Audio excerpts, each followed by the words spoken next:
આજ તો દરિયામાં ખોદાઈ જીપ ને બોલાવી પડી જેસીબી। જય શ્રી રામ મિત્રો, અમારા નવા મિની બ્લોગમાં તમારું બધાનું સ્વાગત છે। તો આ સવારમાં આવતો વરસાદ બહુ એટલે વરસાદ ન લાગે એટલે આપણે આવડો લુગડો અહીંયા આડું બાંધી દઈએ। તો આપણે લુગડું અહીંયા આડું બાંધી દીધું છે વરસાદ ન લાગે એટલા માટે। તો રાતે હું અહીંયા સૂતો હોય એટલે રાતે વરસાદ આવે એટલે આપણે ઊભું થવું પડે એટલે આડું લુગડું બાંધી દીધું। તો પછી ભાઈબંધનો ફોન આવ્યો કે દરિયામાં જીપ ખોદી, તારે જોવી તો આવી જા। એ દરિયામાં જીપ તો નહોતી પણ વિડીયો દેખાડી દઉં। જીપ ઠેઠ બારે ખોદી લીધી એટલે આપણે જોવા ન જા।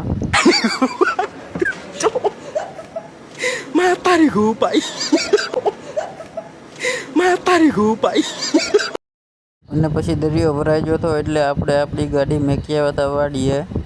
ને મને લાગી ભૂખ એટલે હું આવી જાઉં પાણીપુરી ખાવા, ને તમારે ખાવી તો તમે આવી જાઓ પાણીપુરી ખાવા। તો આજના વિડીયો માટે બસ એટલું જ. નેક્સ્ટ વિડીયો જોવા માટે ફોલો કરી નાખો ને, કોમેન્ટમાં જય શ્રી રામ લખવાનું ભૂલતા નહીં।